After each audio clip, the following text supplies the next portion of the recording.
Don't engage. Don't engage. Don't engage. We believe in our freedom for speech. She can say whatever she wants. She's showing the world her true face. Let her do that. So, I'm not used to speaking in front of mics. I'm not used in...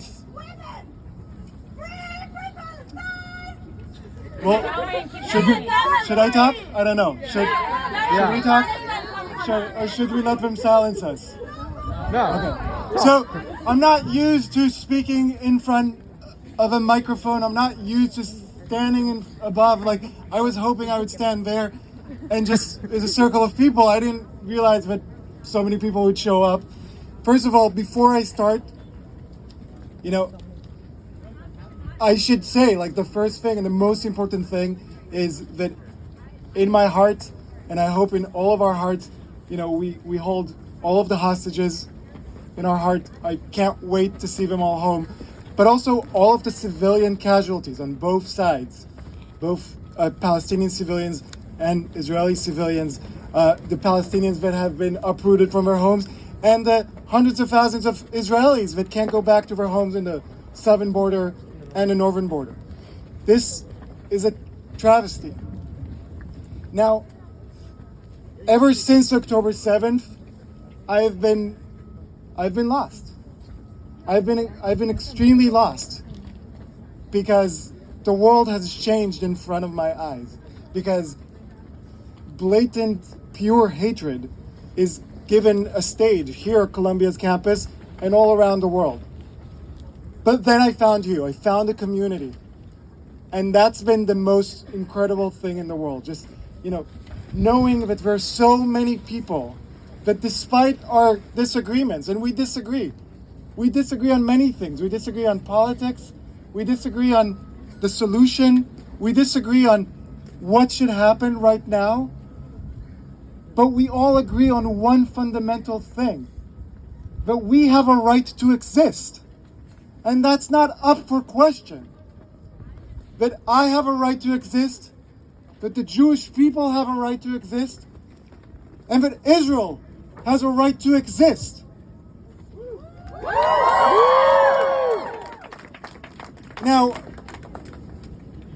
up until October 7th, I am sure that many of you have had the exact same experience like myself. You were focused on your work or your studies. You were focused on your personal life, your kids, your parents. You were Jewish, you were Israeli, but that wasn't front and center for you. But they made it front and center for us. They made our identity political. They forced our identity into a point where we have to make a decision. Do we hide our identity? Do we hide the fact that we're Jewish, that we're Israeli?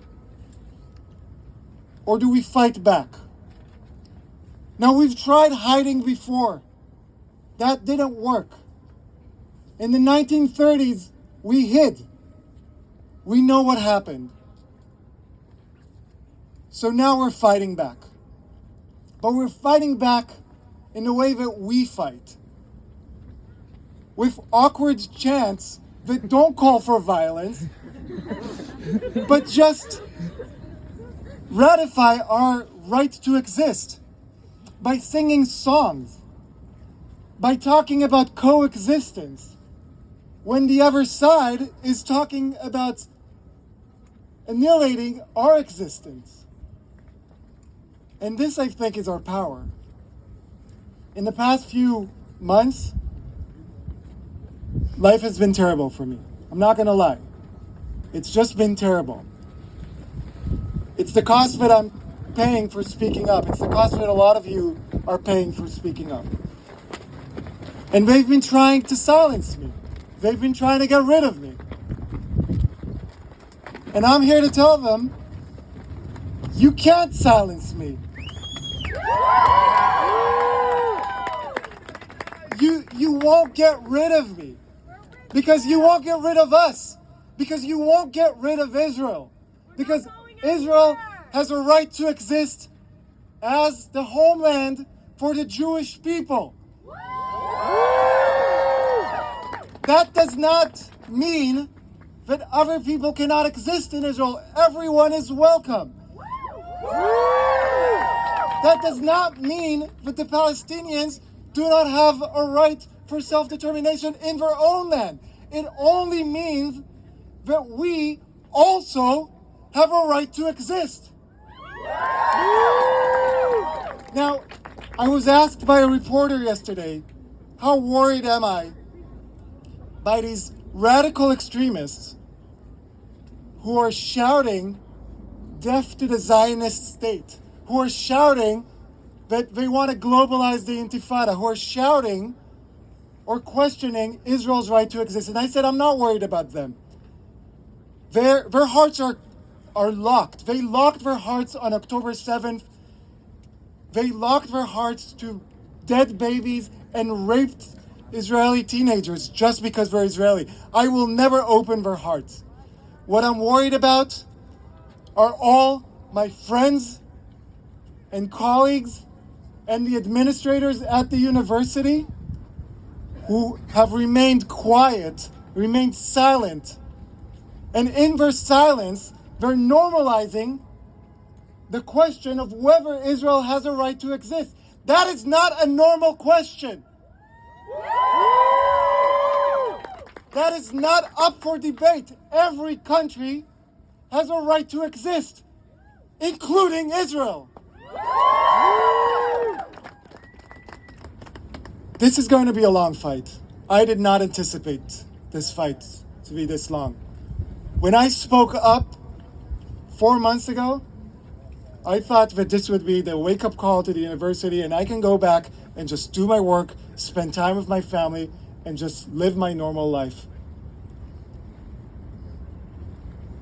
But the moral cowardice of the administrators, headed by the president, but also the provost and the vice president and the trustees, that moral cowardice is why we're still here today. This could have all ended on October 19th, the day after I spoke up. They forced us out here, and we're not going anywhere. We are not afraid. We are not afraid, and we're not going anywhere. Although I have to say, sometimes when people come and shout at me and they know my name, yeah, my legs are shaking because I am a little bit afraid. Not students. You're constantly posting on Twitter about it. Thank you for proving his point. Exactly. So yeah, am I not scared? Yeah, I am scared. I'm a little bit scared. But it's not about whether you're scared or not. It's whether you have the courage, in spite of your fear, to stand up for what's right. And that's exactly what you're doing. Thank you so much. And this is only the first of many peaceful rallies that we will hold here until Columbia University backs up their words and vacuous emails with actions to protect every person on campus, Jewish or non-Jewish, Israeli or non-Israeli. We all deserve to be here. We all deserve to exist, and Israel has a right to exist. Thank you very much, everyone.